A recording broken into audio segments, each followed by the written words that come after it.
കഴിഞ്ഞ ദിവസം നമ്മൾ പ്രവൃത്തി പദത്തിലേക്കെന്നുള്ള അഥവാ 4ാമത്തെ പടി വരെയുള്ള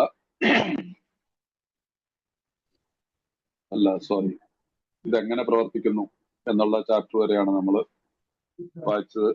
നമ്മൾ സ്റ്റഡി കഴിഞ്ഞത് ഇതെങ്ങനെ പ്രവർത്തിക്കുന്നു. അപ്പൊ അതിൽ കൂടി 3-4 പടികളാണ് ആ ഒരു ചാപ്റ്ററിലുള്ളത്.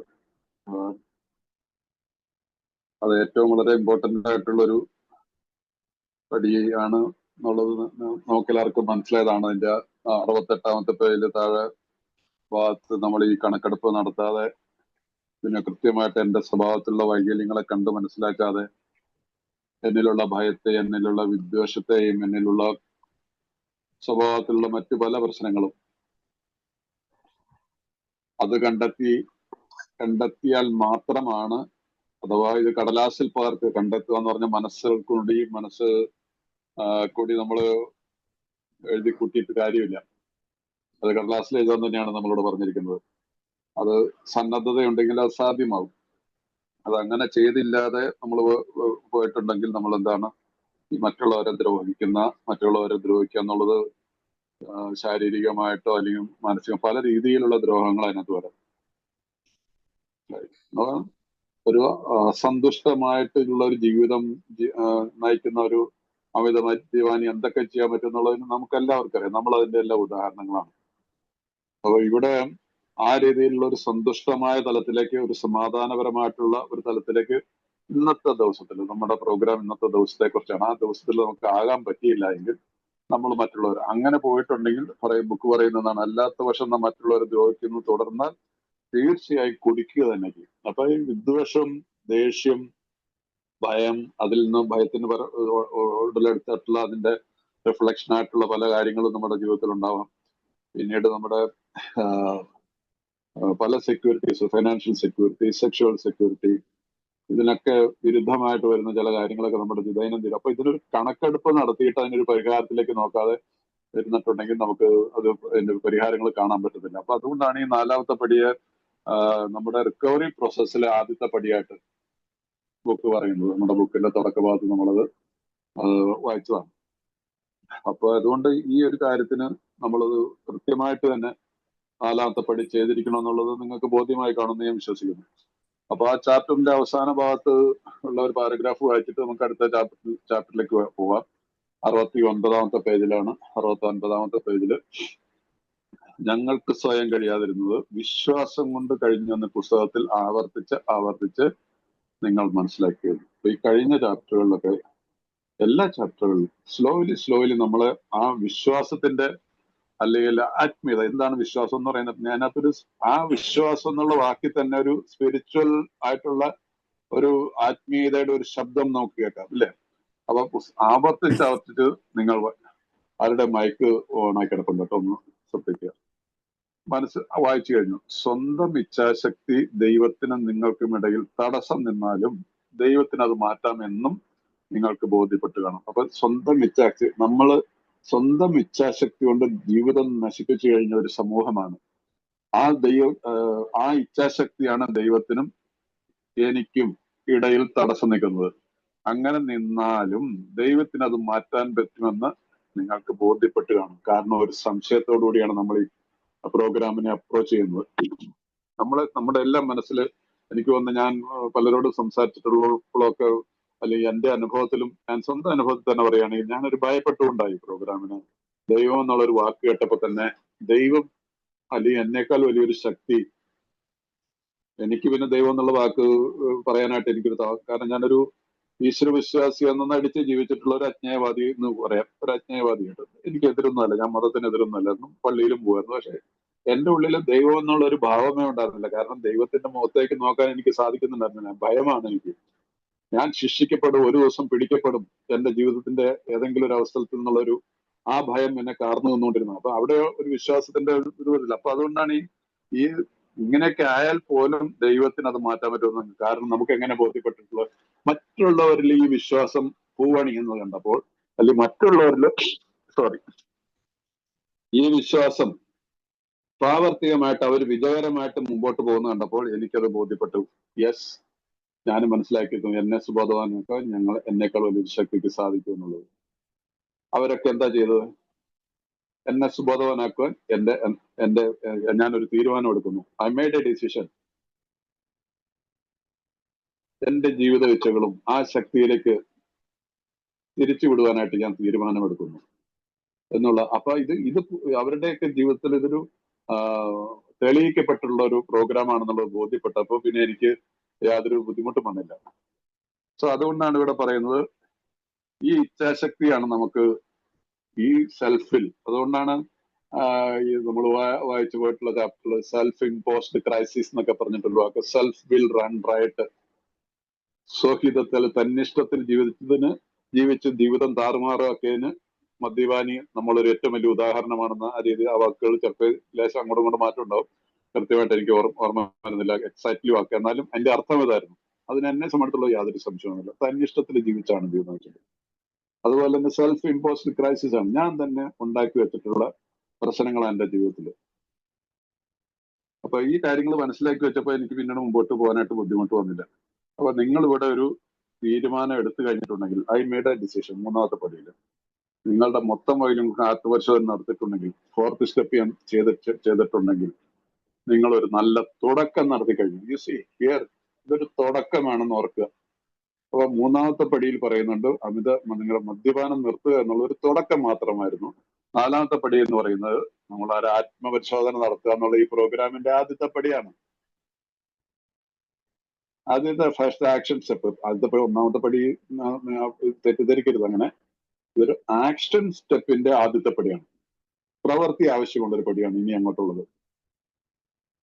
അത് അങ്ങനെയാണെങ്കിൽ നിങ്ങളെ സംബന്ധിക്കുന്ന സത്യത്തിന്റെ സിംഹമാണ് നിങ്ങൾ വിഴുങ്ങുകയും അത് ദഹിക്കുകയും ചെയ്തിരിക്കുന്നു. ആ രീതിയിൽ നമ്മൾ പോയി കഴിഞ്ഞിട്ടുണ്ടെങ്കിൽ എന്റെ ഉള്ളില് ഈ കുത്തി നോവിച്ചുകൊണ്ടിരിക്കുന്ന ഈ പ്രശ്നങ്ങളെ, ഈ സത്യത്തിന്റെ എന്ന് പറഞ്ഞാൽ എന്താണ്, ആ ശരിയായിട്ടുള്ള മുഖത്തിന്റെ, എന്റെ ശരിയായിട്ടുള്ള മുഖം മൂടി അണിഞ്ഞ് ജീവിച്ചിരുന്ന എന്റെ ശരിയായിട്ടുള്ള മുഖത്തിന് ഞാൻ ഇവിടെ കുഴിച്ചു മൂടപ്പെട്ട് കഴിഞ്ഞിരിക്കുന്നു. അപ്പൊ ഇതാണ് നമ്മൾ കഴിഞ്ഞ ഇതില് 3-4 പടികളുടെ അവസാന ഭാഗത്ത് നമ്മൾ പഠിച്ചത്.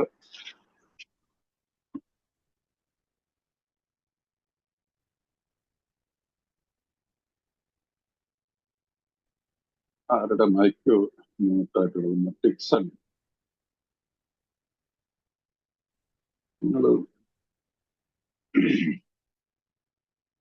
കോഹോസ്റ്റ് ആയിട്ടിരുന്നവർ ശ്രദ്ധിച്ചു കഴിഞ്ഞാൽ അവരൊക്കെ മ്യൂട്ടാക്കി. ഞാനും മ്യൂട്ടാക്കി. സോ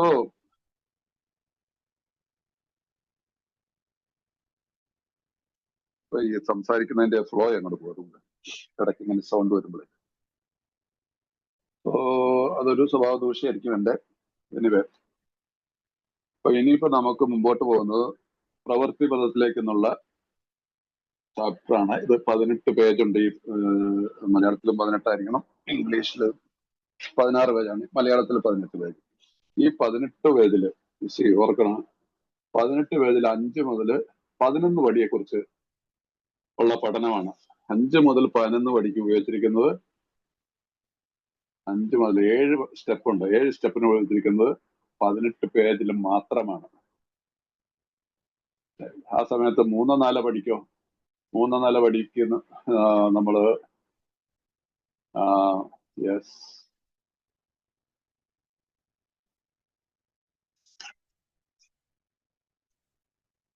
നിങ്ങളൊന്നും എഴുതിയിട്ടിട്ടില്ലേ?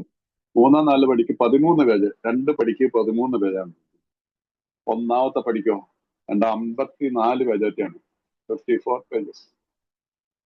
42 പേജ് നമ്മുടെ അംഗങ്ങൾ എഴുതിയതും, 8-9 പേജ് ഡോക്ടറുടെ അഭിപ്രായം. അപ്പൊ ഒന്നാമത്തെ പടിയുടെ ഇമ്പോർട്ടൻസ് നമുക്ക് മനസ്സിലാക്കാം. 3-4 പടിക്ക് വേണ്ടിയിട്ട് 13 പേജുകളാണ് ഉപയോഗിക്കുന്നത്. ഇവിടെ 7 പടികൾക്ക് 18 പേജ്. അപ്പൊ ഇതിന്റെ അർത്ഥം എന്താണ്? നമ്മൾ നല്ലൊരു ഭാഗം നമ്മൾ ക്രോസ് ചെയ്ത് കഴിഞ്ഞു. 4ാമത്തെ പടി കഴിയുമ്പോൾ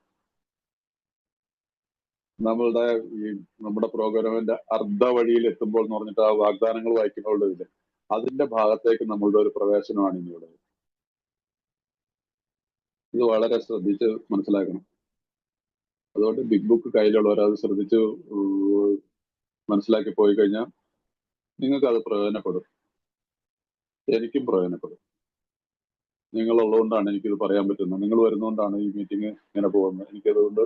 എനിക്കതായാലും പ്രയോജനപ്പെടുന്നുണ്ട്. നിങ്ങൾക്ക് എത്രമാത്രം പ്രയോജനപ്പെടുത്തുന്നത് നിങ്ങൾ സ്വയം മനസ്സിലാക്കിക്കോളൂ. നിങ്ങൾക്ക് പ്രയോജനപ്പെട്ട ഞാൻ ദൈവത്തിന് എന്റെ സ്പോൺസർമാർക്ക് നന്ദി പറയും.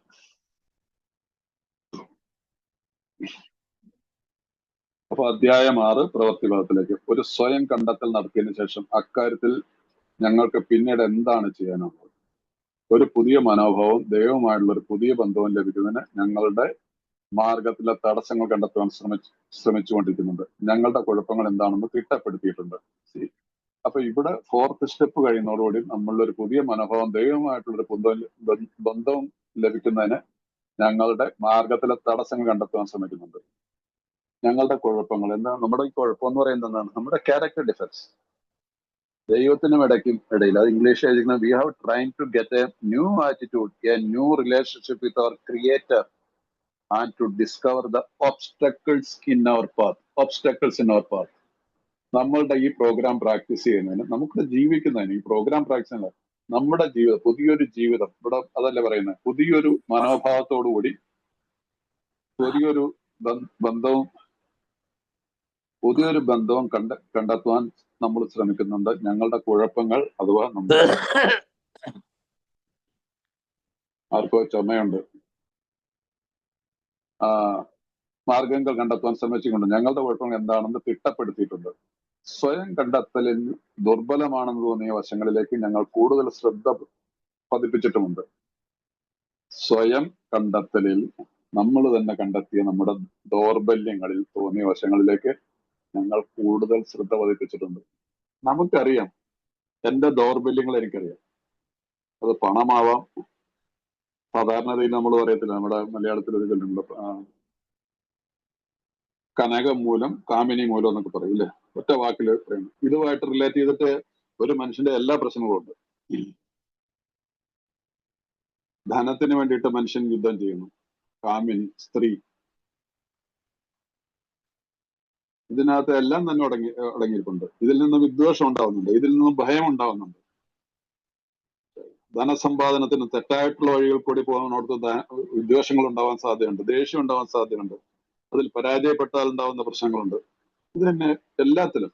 അപ്പൊ ഏതെങ്കിലും ഒരു കാര്യത്തോടുള്ള നമ്മളുടെ അമിതമായിട്ടുള്ള ആഗ്രഹങ്ങള്, അമിതമായിട്ടുള്ള ആസക്തികള് നമ്മളെ എന്നും നമ്മളുടെ പ്രശ്നങ്ങൾ കൂടുതൽ ഉണ്ടാക്കിയിട്ടുണ്ടെന്നുള്ളതുണ്ട്. അത് നമ്മളിവിടെ മനസ്സിലാക്കുന്നു 4th സ്റ്റെപ്പിൽ കൂടി.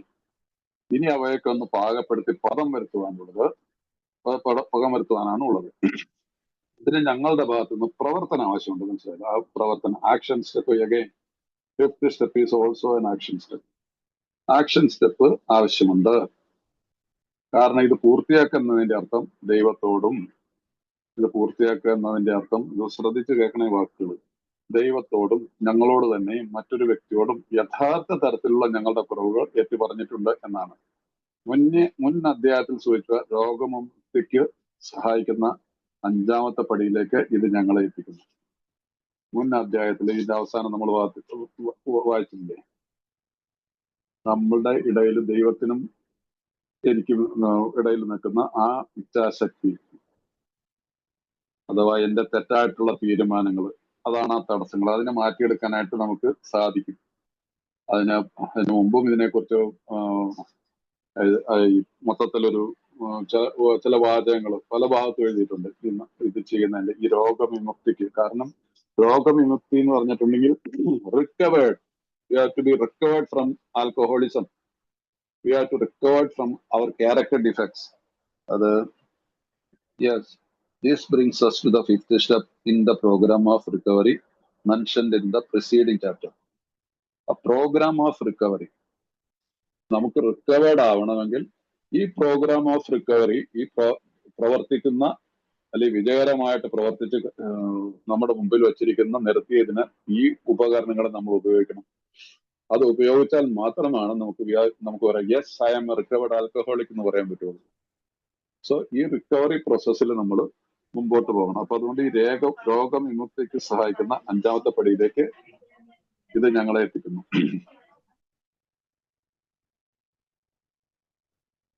പക്ഷേ ഇതൊരു പക്ഷേ ബുദ്ധിമുട്ടുള്ള അടുത്ത പാരഗ്രാഫ് ബുദ്ധിമുട്ടുള്ള കാര്യമാണ്, പ്രത്യേകിച്ചും ഞങ്ങളുടെ കുറവുകൾ മറ്റൊരാളുമായി ചർച്ച ചെയ്യുന്നുള്ളത്. ഈ പലപ്പോഴും പലരും നാലാമത്തെ പടി ചെയ്യാൻ മടിക്കുന്നതിന്റെ ഒരു കാരണം, ചെറിയൊരു പേഴ്സെന്റ് കുറച്ച് ആൾക്കാരുടെ ഒരു കാരണം, ഞാൻ ഈ 4th സ്റ്റെപ്പ് എഴുതി കഴിഞ്ഞാൽ 5ാമത്തെ പടി ചെയ്യണം, അതൊരാളോട് തുറന്നു പറയേണ്ട വരുന്നു. അതൊരു ഭയം, അതിന്റെ ആവശ്യമില്ല. ആ ഒരു കാരണം ഒരു തെറ്റായിട്ടുള്ള ഒരു വ്യാഖ്യാനമാണ്, പക്ഷെ ചിലരുടെ കാര്യത്തിൽ ജെനുവിനുമാണ്. അങ്ങനെ വരുമ്പോൾ നമ്മളൊരു കാര്യം ഓർക്കാം, നിങ്ങൾ 4ാമത്തെ പടി എഴുതൂ, നിങ്ങൾക്ക് ഭയപ്പെടേണ്ട ആവശ്യമില്ല. നിങ്ങൾ 4ാമത്തെ പടി എഴുതി കഴിഞ്ഞാൽ നമുക്ക് 5ാമത്തെ പടി ചെയ്യേണ്ട ഒരു വ്യക്തി നമുക്ക് മുമ്പിൽ പ്രത്യക്ഷനായിരിക്കും. നമുക്ക് വിശ്വസിക്കാൻ പറ്റിയ ഒരാളെ നമുക്ക് കണ്ടെത്താൻ പറ്റും. മേ ബി നമ്മുടെ സ്പോൺസർ ആയിരിക്കാം, അല്ലെങ്കിൽ നമ്മൾ ആരുമാവാം. നമ്മളെ ചിലർ ട്രീറ്റ്മെന്റ് സെന്ററിലൊക്കെ പോയിട്ടുള്ളവരാണെങ്കിൽ അവിടെ നമുക്ക് വിശ്വസിക്കാവുന്ന ഒരു കൗൺസിലറായിട്ട് നല്ലൊരു ബന്ധമാണെങ്കിൽ നമുക്ക് സംസാരിക്കാം, നമ്മൾ ഡോക്ടറോട് സംസാരിക്കാം, അല്ലെങ്കിൽ ഒരു പുരോഹിത വർഗത്തിൽ മതത്തില് ഇതായിട്ടുള്ള രീതിയിൽ അവരവരുടെ മതത്തിന് അനുസരിച്ചുള്ള ചില വിശ്വാസത്തിലെടുക്കാവുന്ന ആളുകളിൽ നമുക്ക് സംസാരിക്കാൻ പറ്റും. പക്ഷെ നമ്മൾ ചെയ്യുന്നത്, ഞാൻ വില്ലിങ് ആയിരിക്കാം, ഞാൻ 4th സ്റ്റെപ്പ് എഴുതി കഴിഞ്ഞാൽ നമുക്ക് 5ാമത്തെ പടി ചെയ്യാനായിട്ട്. എന്റെ 4th സ്റ്റെപ്പ് സത്യസന്ധമാണെങ്കിൽ തീർച്ചയായിട്ടും ദൈവം അവിടെ പ്രവർത്തിക്കും. കാരണം ഇവിടെ നമ്മളിപ്പോ വായിച്ചില്ലേ, എനിക്കും ദൈവത്തിനും ഇടയില്, മുമ്പത്തെ ചാപ്റ്ററിന്റെ അവസാന ഭാഗത്ത് വരുന്നതാണ്, സ്വന്തം ശക്തി ദൈവത്തിനും നിങ്ങൾക്കും ഇടയിൽ തടസ്സം എന്നാലും ദൈവത്തിന് മാറ്റാൻ പറ്റും. That's A promise. ഈ ഭയത്തിനെ മാറ്റിയിട്ട് നമ്മുടെ മുമ്പിൽ അത് നടന്നിരിക്കും. അപ്പൊ അതുകൊണ്ട് ആ ഭയം അതൊരു കുഞ്ഞു കാരണമായിട്ട് 4ാമത്തെ പടി ചെയ്യാതിരിക്കുന്ന ആളുകളുണ്ട്, ഒത്തിരി ഉണ്ട്, പ്രത്യേകിച്ച് നമ്മുടെ കേരളത്തിൽ.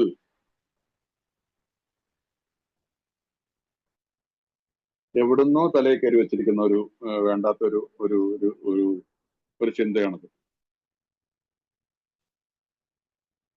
സോ അതുകൊണ്ട് അതിന്റെ ആവശ്യമില്ല. ഞാൻ നിങ്ങളോട് അത് ഊന്നി പറയുന്നത്, നമ്മള് ആൾക്കാരും ഇതാക്കാൻ വേണ്ടിയിട്ട് അനുഭവത്തിൽ പറയുന്നതാണ്.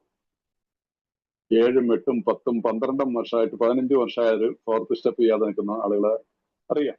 ഇനി 4th സ്റ്റെപ്പ് ചെയ്തിട്ടുണ്ടെങ്കിൽ തന്നെ, എഴുതി വെച്ചിട്ടുണ്ടെങ്കിൽ തന്നെ, അല്ലെങ്കിൽ എഴുതി അത് കീറി കളഞ്ഞിട്ടുണ്ടാവും, അല്ലെങ്കിൽ എന്തായാലും 5ാമത്തെ പടി മടിച്ചേക്കുന്നുണ്ട്. പക്ഷെ 4th സ്റ്റെപ്പ് ക്ലിയർ ആണെങ്കിൽ തീർച്ചയായിട്ടും ഉടനെ തന്നെ 5ാമത്തെ പടിയും അത് ആ ഭാഗം പെട്ടെന്ന് ഇത് ചെയ്യുകയാണെങ്കിൽ, ഞാൻ നിങ്ങളോടൊന്നും പറഞ്ഞു, ആരും തന്നെ എനിക്ക് എന്നെ വിളിച്ചില്ല എന്ന് പറഞ്ഞു. ഞാൻ പറഞ്ഞു ആർക്കെങ്കിലും ചെയ്യാൻ താല്പര്യമുണ്ടെങ്കിൽ ഞാൻ സഹായിക്കാമെന്ന് പറഞ്ഞു.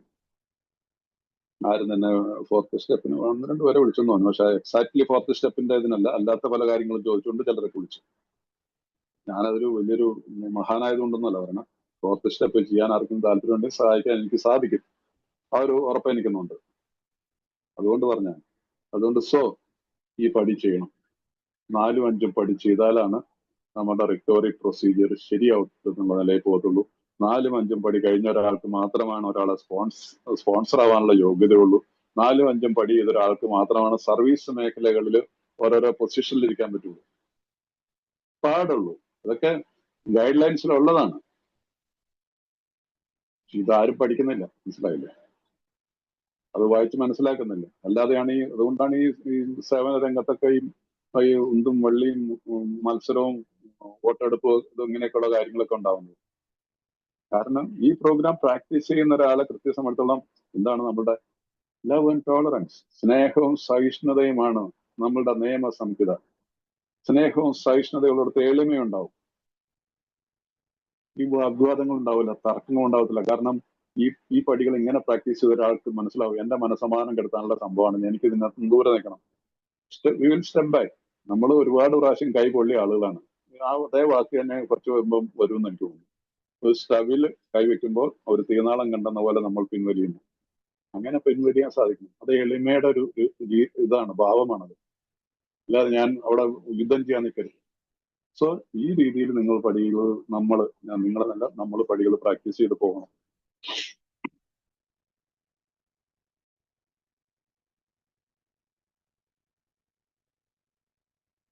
പക്ഷേ ഈ കാര്യത്തിൽ സംശയമുണ്ട്. എന്നാൽ യഥാർത്ഥമായ പ്രായോഗികതലത്തിൽ ഒറ്റയ്ക്കുള്ള വിലയിരുത്തൽ അപര്യാപ്തമാണെന്ന് ഞങ്ങൾ കാണുന്നു. ഞങ്ങളിൽ പലരും ഇനിയും കൂടുതൽ മുന്നോട്ട് പോകേണ്ടത് ആവശ്യമാണെന്ന് കണ്ടു. അങ്ങനെ ചെയ്യുന്ന ഒരു നല്ല കാരണങ്ങളുണ്ടെന്ന് തോന്നുമ്പോൾ മറ്റൊരാളുമായി ഞങ്ങളെ കുറിച്ച് തന്നെ ചർച്ച ചെയ്യുന്നത് കൂടുതൽ അനുരഞ്ജന സ്വഭാവമുള്ളവരാക്കി.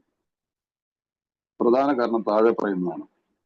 പ്രധാന കാരണം ഈ പടി ചെയ്യുന്നതിനെ കുറിച്ച് പറയുന്നത്. ഈ പ്രധാന കാരണം ഇതാണ്: ഈ പ്രധാന പടി വിട്ടുകളഞ്ഞാൽ ഞങ്ങൾ കുടിയിൽ നിന്ന് മോചിതരാവുകയില്ല. ഈ പ്രധാന പടി വിട്ടുകളഞ്ഞാൽ ഞങ്ങൾ കുടിയിൽ നിന്ന് മോചിതരാവുകയില്ല. പിന്നെ എന്താണ് ഈ പറഞ്ഞിട്ട് കാര്യമില്ല? ഈ കുടിയിൽ നിന്ന് മോചിതരാവുകയില്ല. ഈ ആൽക്കഹോളിസം അല്ലെങ്കിൽ ആൽക്കഹോളിൽ നിന്ന് മോചിതരാവുന്ന കുടിക്കണമെന്ന് മാത്രം നിർബന്ധമില്ല. ജീവിതം തന്റെ നരകമാക്കി വയ്ക്കും, മറ്റവരുടെ നരകമാക്കി. കുടിച്ചുകൊണ്ടിരുന്ന കാലത്ത് അത് തന്നെയാണ് ചെയ്തത്. ഇത് കുടിക്കാതിരിക്കുന്ന മാത്രമല്ല. അപ്പൊ അൺക്യൂർഡ് ആൽക്കഹോളിസം, ഡ്രൈ ഡ്രങ്ക് സ്റ്റേറ്റ്, അതും കുടിക്കുന്നതായിട്ട് യാതൊരു വ്യത്യാസവും ഇല്ല. പിന്നെ കുറച്ചുകൂടെ ഭേദം കുടിച്ചിട്ട് ജീവിക്കായിരിക്കും ഇങ്ങനെയുള്ള ആളുകൾ. ഫോർത്ത് സ്റ്റെപ്പിൽ നമുക്ക് ഇതേപോലെ ഒരു വാണിംഗ് വരുന്നുണ്ട്. നമ്മൾ അല്ലാത്ത വർഷം മറ്റുള്ളവർ ദ്രോഹിക്കുന്നതൊന്നും തീർച്ചയായും നമ്മൾ കുടിക്കുന്നത്. അഞ്ചാമത്തെ പടിയിൽ പറയുന്ന അടുത്തൊരു വാണിംഗ് ആണ്: ഈ പ്രധാന പടി വിട്ടുകളഞ്ഞാൽ ഞങ്ങൾ പൊടിയിൽ നിന്ന് മോചിതരാവുകയില്ല. അപ്പൊ ഇതിനേക്കാൾ വലിയൊരു വാക്ക് നമുക്ക് വല്ലതും വേറെ വല്ലതും ഉണ്ട്? The best reason first if we skip this vital step we may not overcome drinking.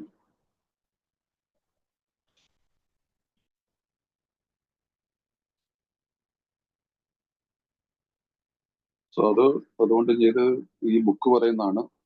ഞാൻ തമ്പി പറയുന്നതല്ല, നിങ്ങൾ ഓർക്കണം.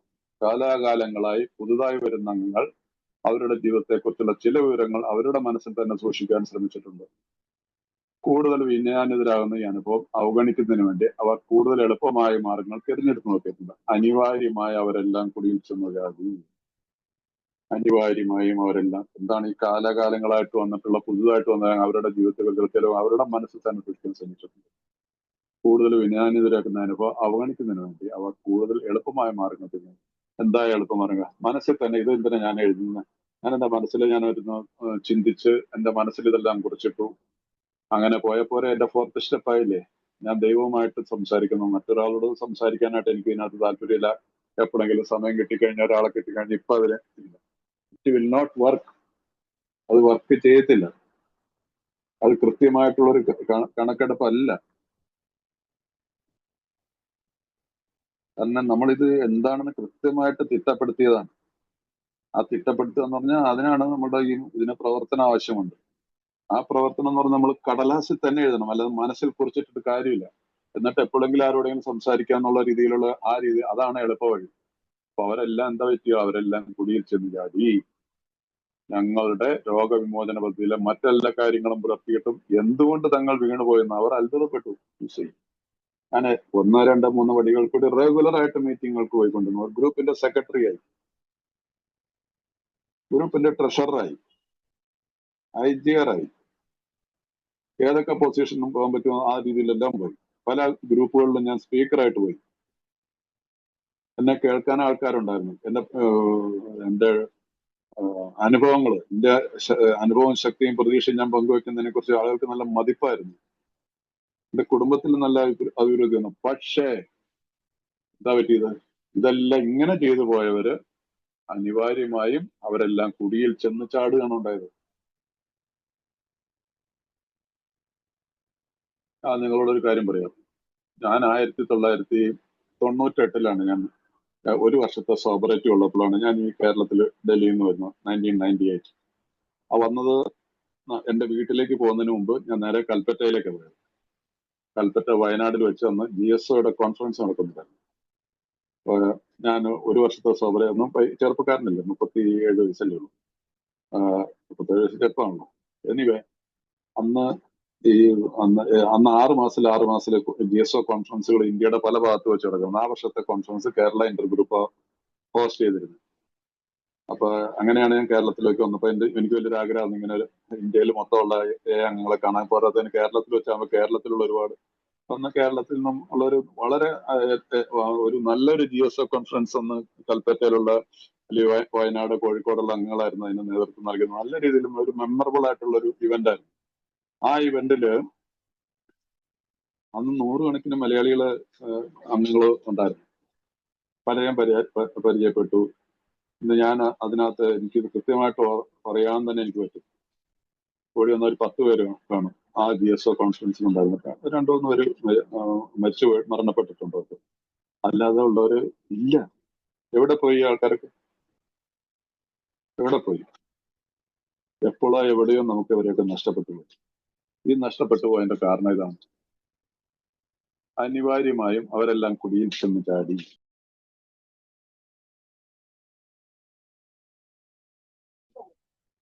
സോ അവരെല്ലാം കുടിയിൽ ചെന്ന് ചാടി. ഇന്നും ഈ പ്രോഗ്രാമിലുണ്ട്. അത് കോഴിക്കോടും വയനാട്ടിലുള്ളവർ ഇന്നും റിക്കവറിയിലുണ്ട്. അവർ ഇന്നും ഈ പ്രോഗ്രാമിലുള്ളത് എന്തുകൊണ്ടാണ്? അവർ പടികൾ പ്രാക്ടീസ് ചെയ്തിട്ടുണ്ടാവണം തീർച്ചയായിട്ടും. അല്ലെങ്കിൽ റെഗുലറായിട്ട് മീറ്റിങ്ങുകൾ പോകുന്നുണ്ടാവും. സോ ഇതൊരു എക്സാമ്പിൾ ആണ്. എന്റെ മുമ്പിലുള്ള ഞാനൊരു കറക്റ്റ് ആയിട്ടുള്ള കാര്യം പറയുന്നതാണ്. തിരുവനന്തപുരം മുതൽ അങ്ങ് കണ്ണൂർ കാസർഗോഡ് വരെയുള്ള അംഗങ്ങളെന്ന് അവിടെ സമ്മേളിച്ചിരുന്നു. അത്ര വലിയൊരു ഇതുണ്ടായിരുന്നില്ലെങ്കിൽ പോലും ആ കാലത്തും ഉണ്ടായിരുന്നു. എനിക്ക് തോന്നുന്നു കേരളത്തിലൊരു 10-100 പേരിൽ കൂടുതലുള്ള അംഗങ്ങളുണ്ടായിരുന്നു. അത് നിങ്ങൾ ശ്രദ്ധിക്കണം, മനസ്സിലാക്കിയെടുക്കണം. മനസ്സിലായില്ല? നമുക്ക് ഗ്രൂപ്പുകൾ ഇഷ്ടം പോലെയായി. പോരാത്തന്നെ ഇപ്പൊ ഈ കോവിഡ് വന്നപ്പോൾ സൂം മീറ്റിങ്ങുകൾ കൂടി ഒരുപാട് മെസ്സേജിൽ ഒരുപാട് പേര് റെഗുലർ ആയിട്ട് മീറ്റിംഗ് ചെയ്യാൻ ഒത്തിരി ആൾക്കാരുണ്ട്. ദിവസം 2-3 മീറ്റിങ്ങുകൾ ചെയ്യുന്നവരുണ്ട്. ചിലർ ഇപ്പൊ തന്നെ ഈ മീറ്റിംഗിൽ തന്നെ ചിലർ ഓൺ ചെയ്ത് വെച്ചിട്ട് കിടന്ന് ഉറങ്ങണ ആൾക്കാരുണ്ട്. വേറെ ഗ്രൂപ്പിലുണ്ട്. നല്ലൊരു കാര്യമാണ്. പക്ഷെ നമ്മൾ ഈ പടികൾ പ്രാക്ടീസ് ചെയ്യണം. ഓക്കെ, ഞങ്ങളുടെ രോഗവിമോചന പദ്ധതിയിലെ മറ്റെല്ലാ കാര്യങ്ങളും പുലർത്തി എന്തുകൊണ്ട് തങ്ങൾ വീണുപോയെന്ന് അവർ അത്ഭുതപ്പെട്ടു. അവർ അവരുടെ തന്നെ വീട് വൃത്തിയാക്കൽ, മനസ്സ് ശുദ്ധമാക്കൽ ഒരിക്കലും പൂർത്തിച്ചിട്ടില്ല എന്ന് നിങ്ങൾ കരുതുന്നു. ഇതാണ് സംഭവിച്ചത്. Bless God, clean house, help others. Doctor Bob എഴുതി വെച്ചിട്ട് പോയതാണ്. Bless God, yes, 1, 2, 3 സ്റ്റെപ്പിൽ യെസ്. ക്ലീൻ ഹൗസ് നടന്നില്ല. പിന്നെ ഹെൽപ്പ് അതേഴ്സ്.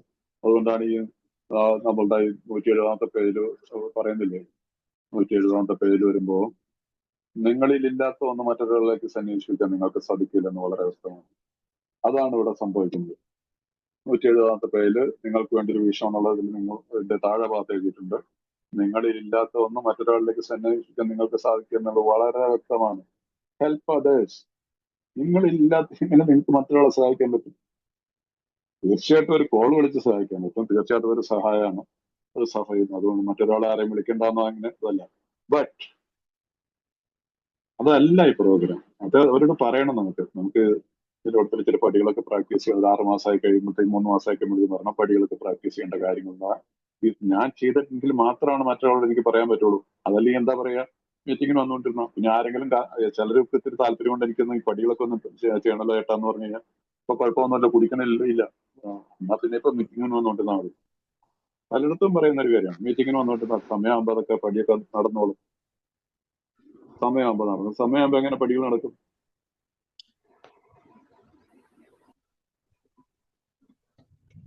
അതുകൊണ്ട് അത് നിങ്ങളത് മനസ്സിലാക്കണം.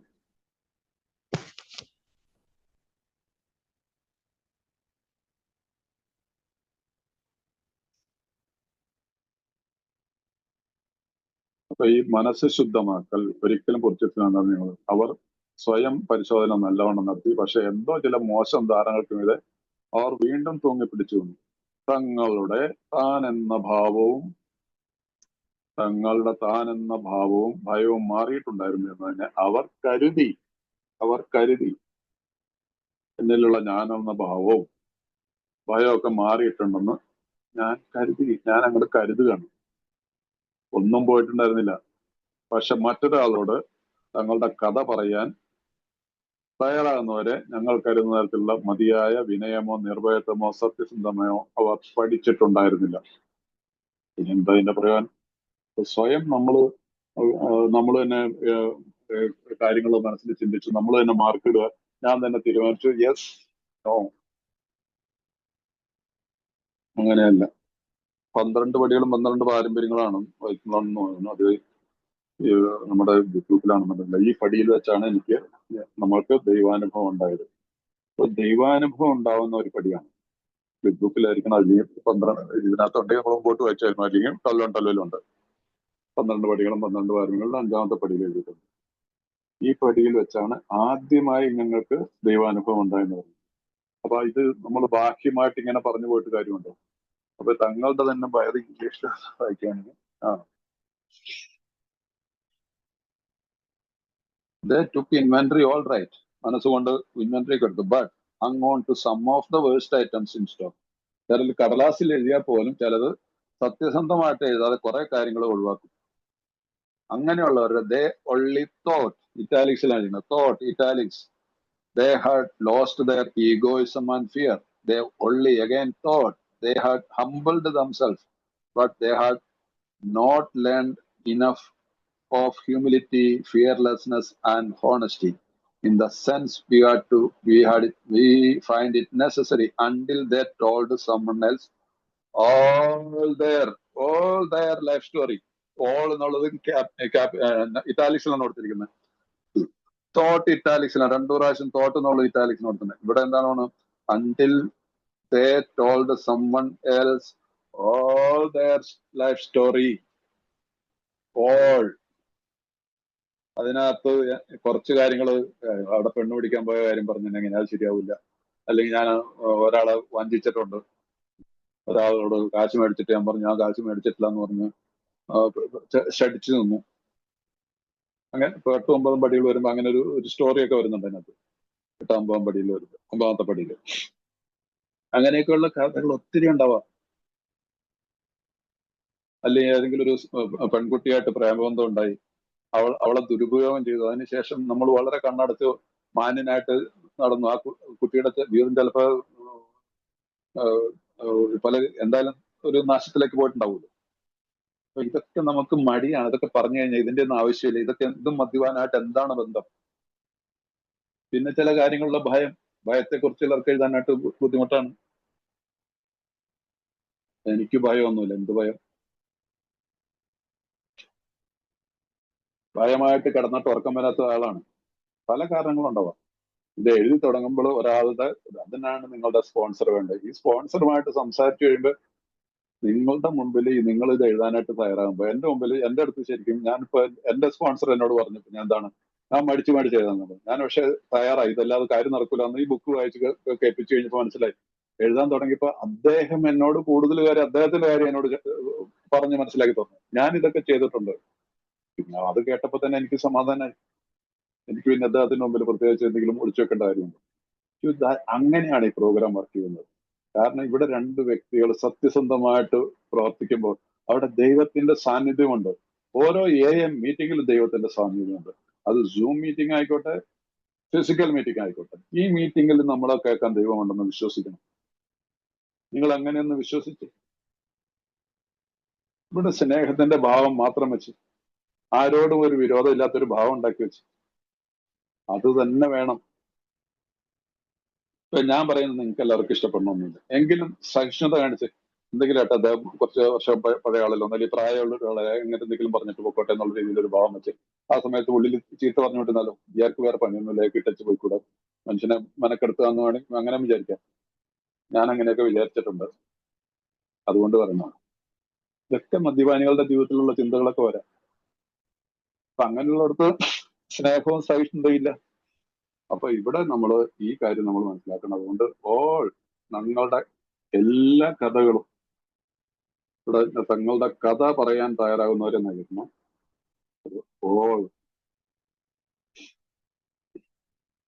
അത് ചെയ്യാത്ത വശം, അങ്ങനെയില്ലാത്തവരടുത്തുള്ള ഞങ്ങൾ കരുതുന്ന തരത്തിലുള്ള മതിയായ വിനയമോ നിർഭയത്വമോ, we have to be fearless, we have to be honest, we have to be humble. എന്റെ 12 സ്റ്റെപ്പ് 11 പടികളുടെയും കഴിഞ്ഞു കഴിഞ്ഞാൽ ആ എന്താണ്, ഹ്യൂമിലിറ്റിയാണ്. മനസ്സിലായില്ല? ആ ഹ്യൂമിലിറ്റി എന്നുള്ള വാക്ക് കേൾക്കുമ്പോൾ ഒരു എളിമയുള്ളവനായി മാറുന്നു. ആ എളിമ എല്ലാവരും ഒരു വ്യക്തിയിൽ ഉണ്ടാവുന്ന ദൈവികമായിട്ടുള്ള പരിണാമമാണ് എളിമ.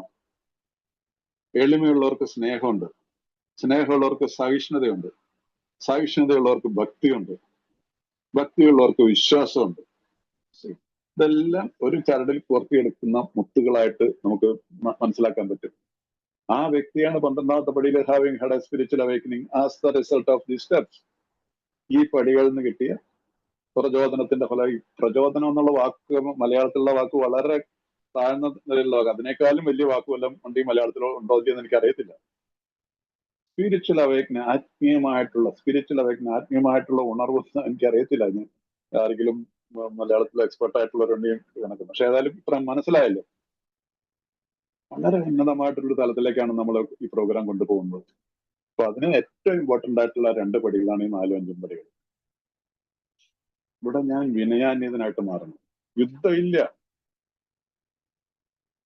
എനിക്കറിയുന്ന ആരോടെങ്കിലും യുദ്ധത്തിന് പോയി കഴിഞ്ഞാൽ ഭയത്തിന് പോകും, വിദ്വേഷം ഉണ്ടാവും, എന്റെ സമാധാനം കിട്ടും, എന്റെ മനസ്സമാധാനം കിട്ടുന്നത്. ഇന്ന് എനിക്ക് അതിന് പണ്ടൊന്നും ഞാൻ അറിയത്തില്ലായിരുന്നു. എന്റെ മനസ്സമാധാനം കിട്ടും. ഞാൻ രാത്രി മുഴുവൻ കിടന്ന് എന്ത് ചെയ്യണം, നാളെ എങ്ങനെ അതിനെ നേരിടണം, അങ്ങനെയുള്ള പല ചിന്തകൾ നമുക്ക് എല്ലാവർക്കും അറിയാം. മദ്യപിക്കുന്ന കാലത്തും മദ്യപാനം നിർത്തിയതിന് ശേഷം ഒക്കെയുള്ള കാലത്ത് ഇതെല്ലാം ഉണ്ടായിട്ടുണ്ട്. ഇനി അങ്ങനെയില്ല. ഇന്ന് എനിക്കൊരു അറിവ് കിട്ടിയിട്ടുണ്ട്, അതിന് അനുഭവം കിട്ടിക്കൊണ്ടിട്ടുണ്ട്, ഇന്ന് മനസ്സമാധാനമുണ്ട്. സോ അപ്പൊ അതുകൊണ്ട് ഈ അവർ പഠിച്ചിട്ടുണ്ടായിരുന്നില്ല. അടുത്ത പാരഗ്രാഫിലേക്ക് വന്ന ഞാൻ ഇത്തിരി ടയർഡാണ്, നോക്കാം എത്ര വരെ പോകുന്നു. അപ്പൊ മറ്റുള്ള പലരേക്കാൾ കൂടുതലായി ഒരു അമിത മദ്യപാനാസക്തൻ ഇരട്ട ജീവിതം നയിക്കുന്നു. മറ്റുള്ള പലരേക്കാൾ കൂടുതലായി ഒരു അമിത മദ്യപാനാസക്തൻ ഇരട്ട ജീവിതം നയിക്കുന്നു. More than most people the alcoholic leads a double life. He is very much the actor. പുറം ലോകത്തിനെ അയാൾ തന്റെ നാടക സ്വഭാവം കാണിച്ചു കൊടുക്കുന്നു. നമ്മൾ മദ്യപാനികളെ കുറിച്ച് എഴുതിയിരിക്കുന്ന മറ്റുള്ളവരെ പലരേക്കാൾ എന്ന് പറഞ്ഞാൽ സാധാരണ ആളുകളെക്കാൾ എല്ലാവർക്കും ഉണ്ടത്. പക്ഷെ നമ്മളിൽ കൂടുതലായി നമ്മൾ ഇരട്ട ജീവിതമാണ് നയിക്കുന്നത്. പുറം ലോകത്തിലെ അയാൾ തന്റെ നാടക സ്വഭാവം കാണിക്കും. അയാളുടെ സഹജീവികളെ കാണിക്കുവാൻ അയാൾ ഇഷ്ടപ്പെടുന്ന കാര്യമാണിത്. കുറെയൊക്കെ മാന്യത അനുഭവിക്കണമെന്ന് അയാൾക്ക് ആഗ്രഹമുണ്ട്. പക്ഷെ താനത് അർഹിക്കുന്നില്ലെന്ന് തന്റെ ഉള്ളിൽ അയാൾക്കറിയാം. He wants to enjoy a certain reputation, but knows in his heart he doesn't deserve it.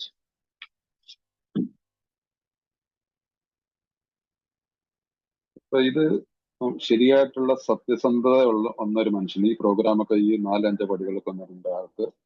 അയാൾക്ക് ആഗ്രഹമുണ്ട്. പക്ഷെ ഇവിടെ എന്താണ്, താൻ അത് അർഹിക്കുന്നില്ല. തന്റെ ഉള്ളിൽ സത്യസന്ധമായിട്ട് മനസ്സിലാക്കാൻ പറ്റും. അതൊരു തരത്തിലൊരു ഒരു ഒരു ഒരു ഹമ്പിളാവുന്ന ഒരു സ്ഥലമാണ്. അപ്പൊ ഈ മദ്യപാനാസക്തൻ നമ്മളിൽ എല്ലാവർക്കും, ഇതിനെ ഞാൻ നിങ്ങളോടൊന്നും കൂടുതൽ കഥ പറയേണ്ട ആവശ്യമൊന്നുമില്ല, സ്വയം ആലോചിച്ചാൽ മതി. ഇപ്പൊ ഈ മീറ്റിംഗിൽ എത്ര പേരുണ്ട്? 36 പേരുണ്ട്. 36 പേര് സ്വയം ആലോചിച്ച് കഴിഞ്ഞാൽ, ഞാൻ ഉൾപ്പെടെ 36 പേര്, പലരുടെ ഉള്ളിൽ പല കാര്യങ്ങളും എരിഞ്ഞു പോയുന്നുണ്ട്. പലരുടെ ഉള്ളിലും ഭയമുണ്ട്. പലരുടെ ഉള്ളിലും ഇനി അങ്ങോട്ട് നാളെ എന്ത് ചെയ്യും, ഇങ്ങനെയൊക്കെ ഉള്ള ഇതിൽ നിൽക്കുന്നല്ലേ. പക്ഷെ നമ്മുടെ വീട്ടിലോ അല്ലെങ്കിൽ പുറത്തോ ഒന്നും കാണിച്ചെന്ന് വരത്തില്ല. ഇപ്പൊ മീറ്റിങ്ങിന് നമ്മൾ ഈ പ്രോഗ്രാം മുമ്പ് അങ്ങനെയല്ലല്ലോ. ഇപ്പൊ നമ്മളുടെ ഡബിൾ ഇതാന്നുള്ളത് ഉറപ്പാണല്ലോ. ആരെ ചതിക്കണം, ആർക്കിട്ട് ഇത് ചെയ്യണമെന്നുള്ള രീതിയിലുള്ള ജീവിതം. പക്ഷെ ഏല് വന്നതിന് ശേഷം ഈ മുഹമ്മദി അണിഞ്ഞുകൊണ്ട് നമുക്ക് ജീവിക്കേണ്ട ഒരു സാഹചര്യം വരാറുണ്ട്. പക്ഷെ ഇവിടെ മാന്യത അനുഭവിക്കുന്ന നമുക്ക് ആഗ്രഹമുണ്ട്. പക്ഷെ താൻ അത് അർഹിക്കുന്നില്ലെന്ന് തന്റെ ഉള്ളിൽ അയാൾക്കറിയാം. പക്ഷെ അതിന്റെ മുമ്പോട്ട് പോകുമ്പോൾ പറയാണ്, ഈ പരസ്പര വൈരുദ്ധ്യം ഈസ് മേഡ് വേഴ്സ്. ഞാൻ കൂടുതൽ കുടിച്ചു കൂത്താടുന്ന കാര്യങ്ങളെ ഇതിലൂടെ കൂടുതൽ വഷളാവുന്നു. ഇങ്ങനെയുള്ള ഒരു വൈരുദ്ധ്യം, ഈ പടികളൊക്കെ ചെയ്തില്ലെങ്കിൽ നമ്മൾ കുടിച്ചു കൂത്താടുമ്പോൾ കൂടുതൽ വഷളാവുന്നു. ബോധം തെളിയുമ്പോൾ അവ്യക്തമായി ഓർക്കുന്ന ചില സംഭവങ്ങൾ അയാളെ പരിഭ്രാന്തനാക്കുന്നു. ഈ ഓർമ്മകൾ ഒരു ഭീകരമായ അനുഭവമാണ്. തന്നെ ആരെങ്കിലും നിരീക്ഷിച്ചിട്ടുണ്ടാവുമെന്ന ചിന്ത തന്നെ അയാളെ ഭയചകിതനാവുന്നു. കഴിയുന്നിടത്തോളം ഈ ഓർമ്മകളെ അയാൾ സ്വന്തം അന്തരംഗത്തിലേക്ക് തള്ളി അമർത്തുന്നു. ഒരിക്കലും ഇനി അവ പാൽവെളിച്ചം കാണുകയില്ലെന്ന് അയാൾ പ്രതീക്ഷിക്കുന്നു. സ്ഥിരമായ ഭയത്തിന്റെയും മാനസിക വിരമതത്തിന്റെയും ഇടയിൽ അയാൾ പെടുന്നു. അതാകട്ടെ കൂടുതൽ കുടിയിലേക്ക് അയാൾ എത്തിക്കുന്നു. ഇതാണ് ഇവിടെ വലിയൊരു സംഭവം. ഈ രീതിയിൽ നമ്മൾ ഒരു ഡ്രൈ ഡ്രങ്ക് സ്റ്റേറ്റിൽ കുറെ കഴിഞ്ഞു കഴിഞ്ഞാൽ, എന്ന് പറഞ്ഞാൽ ഇംഗ്ലീഷ് എഴുതിക്കുന്നത് ഇൻകൺസിസ്റ്റൻസി ഈസ് മേഡ് വേഴ്സ്. അപ്പൊ നമ്മുടെ ഈ പരസ്പര വൈരുദ്ധ്യം എന്നാണ് മലയാളത്തിൽ എഴുതുന്നതായിട്ട്, അത് ശരിയല്ലെന്ന് എനിക്ക് തോന്നുന്നു. അപ്പൊ നമ്മളുടെ കൃത്യമായിട്ടുള്ള ആ പ്രോഗ്രാമിനെ നമ്മൾ ഫോളോ ചെയ്യാറുണ്ട്. കൺസിസ്റ്റന്റ് ആയിട്ട് റെഗുലർ ആയിട്ട് പ്രാക്ടീസ് ചെയ്യാതെ പോയി കഴിഞ്ഞാൽ ഉണ്ടാവുന്ന അങ്ങനെ പോയി കഴിഞ്ഞാൽ നമ്മൾ കുടിച്ചിരിക്കും. ബോധം തെളിയുമ്പോൾ നമ്മളുടെ എന്താണ് ചില സംഭവങ്ങൾ നമ്മളെ പരിഭ്രാന്തനാക്കുന്നു. കുറെ നാളത്തെ റിക്കവറിക്ക് ശേഷം ഒരു റിലാപ്സ്. പോരാത്തതിന് പലർക്കും നമ്മൾ റിലാപ്സ് ആയെന്നുള്ള അറിഞ്ഞതും അല്ലെങ്കിൽ നമ്മൾ കാണിച്ചു വെച്ചിട്ടുള്ളത് കാരണം കുടിക്കാതിരുന്നിട്ട് രണ്ടാമതൊരു റിലാപ്സിന്റെ സമയത്ത് കുടിക്കുന്നവർക്ക് എല്ലാവർക്കും അറിയാം. റിലാപ്സ് ഒക്കെ ആയിട്ട് കുറെ നാളും കിടന്നിട്ടുള്ളവർക്കൊക്കെ അറിയാം നമ്മൾ എന്തൊക്കെ കാണിച്ചിരുന്നു. അത് നമ്മൾ കൂടുതൽ വിറയല് ഭയപ്പെടുകയാണ്. എങ്ങനെ സമൂഹത്തെ നേരിടാം, ഈവൻ മീറ്റിംഗിലേക്ക് എങ്ങനെ വരാമെന്ന് പോലും പലരും വിചാരിച്ചിട്ട് നിൽക്കുന്ന സ്ഥലത്തുണ്ടാവും. അപ്പൊ അതുകൊണ്ട് ഈ സ്ഥിരമായ ഭയത്തിന്റെയും മാനസിക പ്രവർത്തനം അയാൾ പെടുന്നു. അതാകട്ടെ കൂടുതൽ കൂടിയിലേക്ക് അയാൾ നയിക്കുന്നു. സോ അതിന്റെ ആവശ്യമില്ല. ഇത് ഒഴിവാക്കണമെങ്കിൽ നമ്മൾ കൃത്യമായിട്ട് സമയം ഒരു 3-4 മാസത്തിനുള്ളിൽ തന്നെ 4ാമത്തെ പടിയൊക്കെ നമുക്ക് എഴുതാൻ സാധിക്കണം. 4ാമത്തെ പടി എഴുതി 5ാമത്തെ പടിയൊക്കെ ചെയ്ത് കഴിഞ്ഞാൽ ഈ രീതിയിലുള്ള ഈ ഇൻകൺസിസ്റ്റന്റ് ആയിട്ടുള്ള ഇൻകൺസിസ്റ്റൻസി, അതാണ് ഇംഗ്ലീഷിലെ വാക്കാണ്. നമുക്ക് കൺസിസ്റ്റൻസി എന്നുള്ള റിക്കവറിയുടെ ഒരു വളരെ ഇമ്പോർട്ടന്റ് ആയിട്ടുള്ള ഭാഗമാണ്. നമ്മളുടെ എല്ലാവരും സാധാരണ അതിൽ ഞാൻ കഴിഞ്ഞ മീറ്റിങ്ങുകളിലൊക്കെ പറഞ്ഞിട്ടുണ്ട്, നമ്മുടെ സ്പിരിച്വൽ ലൈഫ് ഒരു ആത്മീയ പ്രോഗ്രാമാണെന്ന് മനസ്സിലായിട്ടുണ്ടെങ്കിൽ then we have to follow spiritual way. Religious way എന്നല്ല ഞാൻ പറയുന്നത്, സ്പിരിച്വൽ വേ. അതിന്റെ അർത്ഥം എന്താണ്? Disciplined life. അത് വല്ലപ്പോഴും അല്ല, ആഴ്ചയിലൊരിക്കലല്ല disciplined life. Regularly, every day. ഒരു പ്രാർത്ഥനയോടും ഒരു പുതിയൊരു നമുക്ക് ജീവിതാരംഭിക്കാൻ സാധിക്കണം. ഇവിടെ നമ്മളുടെ ഈ മുമ്പോട്ട് പോകുമ്പോൾ അതിനകത്ത് വളരെ ഇൻട്രസ്റ്റിംഗ് ആയിട്ടുണ്ട്. നമ്മൾ രാത്രിയിലെ 10ാമത്തെ പടിയിലൊക്കെ വരുന്നുണ്ട്. നമ്മൾ എന്നും രാത്രിയിൽ ഇപ്പോൾ തന്നെ എന്നും ഞാൻ കഴിഞ്ഞ മീറ്റിങ്ങുകളിലൊക്കെ പറഞ്ഞാണ് കണക്കെടുപ്പ് നടത്തി പോകണം. അന്നത്തെ ദിവസത്തെ കണക്കെടുപ്പിലെ വരവ് ചെലവുകൾ എല്ലാ കാര്യങ്ങളിലും, പണത്തിന്റെ മാത്രമല്ല എല്ലാ കാര്യങ്ങളിലും ഞാൻ എന്ത് ചെയ്തു, എവിടെയാണ് എനിക്ക് തെറ്റുപറ്റിയിട്ടുള്ളത്, എനിക്ക് കുറവെന്നാണ്, അതിന് ഞാൻ എന്താണ് പരിഹാരം ചെയ്യുന്നത്, നമ്മൾ തീരുമാനത്തിലെടുത്തിട്ട് ആ രീതിയിൽ കണക്കെടുക്കുന്ന രാവിലെ പ്രസന്നവദനായിട്ട് എഴുന്നേക്കാൻ പറ്റും. ഒരു ഹാങ് ഓവർ ഇല്ലാതെ എനിക്ക് പറ്റും. സന്തോഷത്തോടുകൂടി ഭഗവാന്റെ മുമ്പിലേക്ക് നോക്കാൻ പറ്റും. ദൈവമേ എന്ന് വിളിക്കാൻ പറ്റും. ദൈവമേ നന്ദി എന്ന് പറയാൻ നമുക്ക് സാധിക്കും. ആ ശീലം, അതാണ് ഈ കൺസിസ്റ്റൻസി, അതാണ് ഡിസിപ്ലിൻ ലൈഫ്. സോ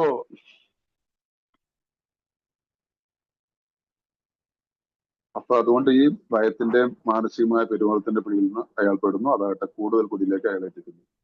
മനഃശാസ്ത്രജ്ഞന്മാർ ഞങ്ങളോട് യോജിക്കുവാൻ തയ്യാറുള്ളവരാണ്. പരീക്ഷണങ്ങൾക്ക് വേണ്ടി $1000 ഞങ്ങൾ ചെലവഴിച്ചിട്ടുണ്ട്. ഡോക്ടർമാർക്ക് ഒരു നല്ല തുടക്കം കുറിക്കുന്നതിനുള്ള അവസരം കൊടുത്തിട്ടുള്ള ഉദാഹരണം ഞങ്ങളുടെ കാര്യത്തിൽ വിരളമാണ്. അവരുടെ ഉപദേശങ്ങൾ പിന്തുടരുകയോ അവരോടുള്ള സത്യങ്ങൾ തുറന്നു പറയുകയോ ഞങ്ങൾ ഒരിക്കലും ചെയ്തിരുന്നില്ല. ഞങ്ങളുടെ അനുകമ്പം ഉണ്ടായിരുന്ന ഈ ആളുകളോട് സത്യസന്ധത പുലർത്താൻ ആഗ്രഹമില്ലാതെ ഞങ്ങൾ ആരോടും സത്യസന്ധത പുലർത്തുന്നവരാൽ ആയിരുന്നില്ല. അമിത മദ്യപാനാസക്തിയെ കുറിച്ച്, അവരുടെ രോഗശമനത്തിനുള്ള സാധ്യതയെക്കുറിച്ച് വൈദ്യശാസ്ത്ര രംഗത്തുള്ള പലർക്കും തീരെ കുറഞ്ഞ അഭിപ്രായമാണ് ഉള്ളത് എന്നതിൽ ഒട്ടും അത്ഭുതത്തിന് അവകാശമില്ല. അപ്പൊ ഇത് വളരെ മനഃശാസ്ത്രജ്ഞന്മാര്, ഡോക്ടേഴ്സ്, നമ്മുടെ കാര്യങ്ങൾ അത് കുറച്ച് എന്നാണ് തർക്ക വിഷയത്തിലേക്ക് പോകുന്ന ഒരു കാര്യമാണ്. മനസ്സിലായില്ലേ? Psychologists are inclined to agree with us. We have spent thousands of dollars for examinations. We know but few instances where we have given them the doctor's favorite. We have seldom told that the whole truth nor have followed their advice.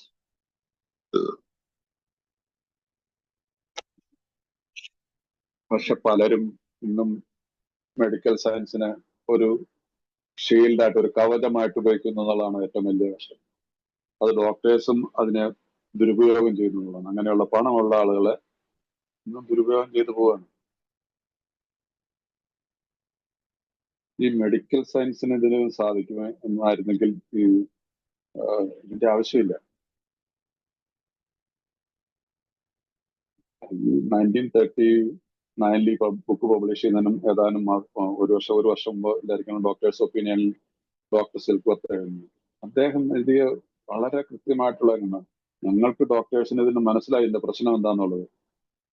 ഇത് mentally and physically, മുമ്പ് mentally എന്ന് മാത്രമാണ് കരുതുന്നത്.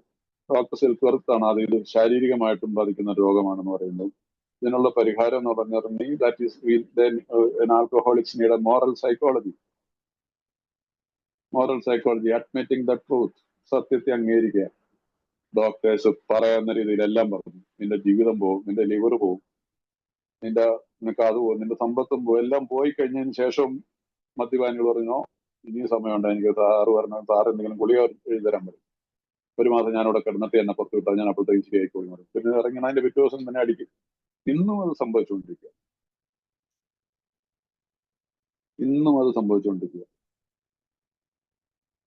ഒരു ഗുളിക എടുത്തിട്ട് ഇത് മാറിയ ചരിത്രമില്ല. ഈ മാറി അങ്ങനെയുള്ളവർക്ക്, മാറിയിട്ടുള്ളവർക്കും ബിഗ് സല്യൂട്ട്. ചില കാര്യങ്ങളിൽ ഇല്ലാന്നൊന്നും പറയാൻ പറ്റത്തില്ല. അത് ഗുളിക കഴിച്ചുകൊണ്ടാണോ എന്താണെന്ന് നമുക്കറിയത്തില്ല. 3 തരത്തിലുള്ള ആൽക്കഹോളിക്കിനെ കുറിച്ച് നമ്മൾ സ്റ്റഡി ചെയ്തതാണ് മദ്യാസക്തിയെ പറ്റി കൂടുതൽ വിവരങ്ങളിൽ. അതിനകത്തുള്ളതിൽ ആ 3ാമത്തെ തരത്തിലുള്ള ആളുകളാണ് നമ്മൾ. അവരുടെ കാര്യത്തിൽ ഇതൊന്നും വർക്ക് ചെയ്തിട്ട് വളരെ റെയറാണ്, വളരെ റെയറോസ്റ്റാണ്.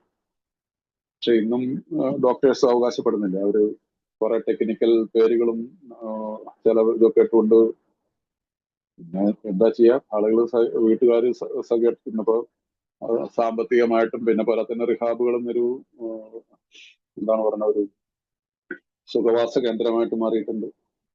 ഇവിടെ ഞാനിപ്പോ ഡൽഹിയിലാണ്. ഇവിടെയൊക്കെ 3 മാസത്തേക്കൊക്കെ 3.5 ലക്ഷം രൂപയൊക്കെയാണ് ചാർജ് ചെയ്യുന്നത്. മനസ്സിലായില്ലേ? 4 ലക്ഷം, 3.5 ലക്ഷം. 3 ലക്ഷമൊക്കെ കോമൺ ആണ്. അപ്പൊ AC റൂം, നല്ല ഫുഡ് സൗകര്യങ്ങൾ, TV, ഇതെല്ലാം കണ്ട് അങ്ങനെ ഇരുന്ന് ഇങ്ങനെ കുറച്ച് എന്തെങ്കിലും എക്സസൈസും കുറെ മരുന്നൊക്കെ ആയിട്ട് 3 മാസം കഴിഞ്ഞ് ഇറങ്ങും. 3 മാസം 6 മാസം കഴിയുമ്പോൾ വീണ്ടും വീട്ടുകാർ കൊണ്ട്, കാശുള്ളവരാണ് കൊണ്ടുവരും. അല്ലാത്തവരുണ്ട്, കാശില്ലാത്തവരുണ്ട്. 20,000 30,000 അവിടെ നല്ല അടിയും കൊടുത്ത് 6 മാസം 3 ചിലർ തിരിച്ചു വിളിക്കാനും വരാതെ തള്ളി പുറത്തി അടിച്ചു കൊണ്ടു, നല്ല അടിയും കൊടുത്തിട്ട്. ശരി, ഇതെല്ലാം ചികിത്സാ കേന്ദ്രങ്ങൾ ചെയ്യുന്നതാണ്. എന്നിട്ടും ഈ ഒരുപാട് ഡോക്ടർമാരുണ്ട് വാസ്തവത്തിൽ ചെയ്യുന്ന ഇങ്ങനെയുള്ളൊരു, അവരെ കുറിച്ച് ഇപ്പൊ എന്ത് പറയണം? യെസ്, അതുകൊണ്ടാണ് ഞാൻ പറഞ്ഞൊരു തർക്ക വിഷയത്തിലേക്ക് വന്നൊരു ഇതാണ്. അതുകൊണ്ട് നമുക്ക് അങ്ങോട്ട് അധികം പോകണ്ട. അപ്പൊ അവരുടെ ഉപദേശങ്ങൾ പിന്തുടരുക, അവരോട് ഉള്ള സത്യങ്ങൾ തുറന്നു പറയുക ഞങ്ങൾ ഒരിക്കലും ചെയ്യുന്നില്ല. ആ ഒരു കാര്യം ആരെ അംഗീകരിക്കും? ഒരുത്തിനും ഒരു 4th സ്റ്റെപ്പ് 5th സ്റ്റെപ്പ് തന്റെ ചികിത്സിക്കുന്ന ഡോക്ടറുടെ കൊടുത്തില്ല. ചിലര് AA പ്രോഗ്രാമിനൊക്കെ കോപ്പി ചെയ്തുകൊണ്ടാണ് പല റിഹാബുകളും. അവരവിടെ 4th സ്റ്റെപ്പ് എഴുതാൻ പറയാതെ ഈ വെള്ളം അടിച്ച് തൂങ്ങി പുറത്തേക്ക് ഇറങ്ങാനായിട്ട് നോക്കി ഭാര്യനെ ചീത്ത പറഞ്ഞു, അപ്പനും ചീത്ത പറഞ്ഞു, ഡോക്ടറും ചീത്ത പറയുന്നോട് പറയണമെന്ന് 4ാമത്തെ പടി എഴുതുന്ന പറഞ്ഞാൽ എഴുതിയില്ലെങ്കിൽ വിടത്തില്ല എന്ന് പറയും. അപ്പൊ പിന്നെ അവൻ എന്തെങ്കിലും എഴുതി വെക്കും. 5ാമത്തെ പടി കൗൺസിലറായിട്ട്, ഏതെങ്കിലും കൗൺസിലറായിട്ട് ഏതെങ്കിലും ഒരു മദ്യപാനിയുള്ള കാര്യം തുറന്നു പറയും. എന്തെങ്കിലും കലവലാന്ന് പറഞ്ഞിട്ട് എന്ത് പോലും ഇത്രയൊക്കെ ഉള്ളൂ എന്ന് പറയും. അതല്ല നമ്മുടെ പ്രോഗ്രാം. അതിസൂക്ഷ്മതയോടും ഭയം കൂടാതെ, അതാണ് നമുക്ക് ആവശ്യമുള്ളത്.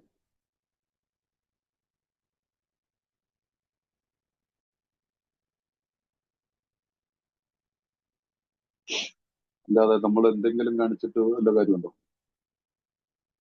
അതിസൂക്ഷ്മതയോടും ഭയം കൂടാതെ ഞങ്ങളുടെ ധാർമ്മിക നിലവാരത്തെ വിലയിരുത്തി. 5ാമത്തെ പടിയിൽ ഇപ്പൊ നമ്മളായിരിക്കുന്നത് ഞങ്ങളുടെ തെറ്റുകൾ ദൈവത്തോടും സ്വന്തമായി വേറൊരു വ്യക്തിയോടും ഞങ്ങൾ കൃത്യമായി ഏറ്റുവരും. ഇതാണ് നമ്മുടെ റിക്കവറി പ്രോസസ്. അതിന്റെ ഏറ്റവും ഇമ്പോർട്ടന്റ് ആയിട്ടുള്ള ഒരു ഭാഗത്തൂടെയാണ് നമ്മളിപ്പോ ആയിരിക്കുന്നത്.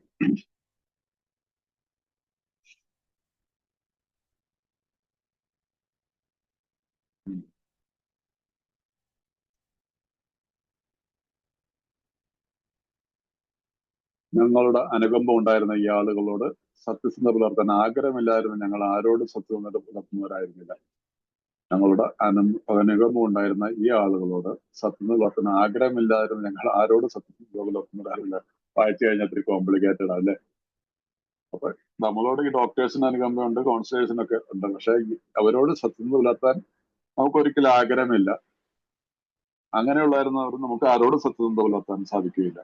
ഈ സത്യസന്ധത എന്നുള്ളത് അതിന്റെ ഹോണസ്റ്റിയാണ് നമ്മുടെ ബേസ്. 1ാമത്തെ പടിയുടെ ബേസ് എന്താണ്? ഹോണസ്റ്റിയാണ്. ആ സത്യസന്ധത നമുക്ക് ഈ പറയുന്ന ഡോക്ടർമാരോ റിഹാബിലോ ഒന്നും പോയി കിടന്നിട്ടൊന്നും നടക്കാൻ പോകണമെന്നില്ല. അങ്ങനെ ഒരു ലെങ്ത് ഓഫ് സെപ്പറേറ്റ് ഇല്ല.